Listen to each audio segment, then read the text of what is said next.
La parole est à Ariel Veil, maire de Paris Centre. Et merci à Yann Brossat, avec qui nous avons en effet poursuivi toutes les opportunités de créer du logement social. Il a raison de dire que les projets ne sont pas en concurrence. Nous avons effectivement voté un vœu au Conseil de Paris Centre qui doit permettre aux Parisiens et aux Parisiennes les plus précaires de bénéficier d'étudier l'occupation d'une partie des surfaces occupées par la Bourse du Travail, l'une de ses annexes au moins, et d'envisager un centre d'hébergement d'urgence ou des logements sociaux. Et je sais que nous partageons les objectifs fondamentaux de ce projet, qui est tout à fait compatible non seulement avec la défense des droits des salariés vaillamment défendus par les syndicats, que je salue, et avec qui le dialogue est engagé, mais également compatible avec ce projet de vœux pour des travaux qui sont en effet plus que nécessaires. À court terme, je le rappelle, on a trouvé des places d'hébergement d'urgence pour nos familles qui dorment à la rue avec des enfants scolarisés dans le quartier. Et oui, on a besoin de se poser la question et d'explorer tous les mètres carrés.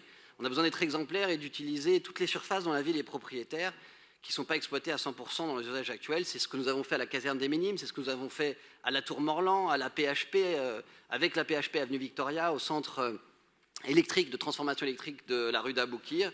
Et à la rentrée de septembre, on aura 2 de nos centres d'hébergement qui fermeront, car la période des travaux pour créer du logement social justement va démarrer.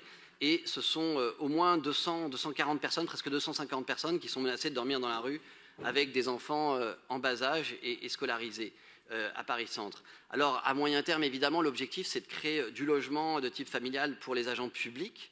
Et ça, c'est après la période intercalaire. Et comme bien vous l'avez rappelé dans ce vœu, et c'est pour ça que nous le soutenons, des travaux sont nécessaires, l'état des bâtiments se dégradant, mes camarades communistes l'ont bien expliqué, eh bien, ces travaux ne pourront pas se faire en site occupé. Et la question se posera donc très vite de reloger les activités syndicales pendant la période des travaux. Et ce que je propose, c'est que nous étudions la possibilité d'une activité intercalaire, justement pour ces centres d'hébergement d'urgence. Et à terme, eh bien, que nous travaillions ensemble à la question du logement de nos agents publics. Je vous remercie. Tout ça fera l'objet de discussions avec les syndicats, bien entendu.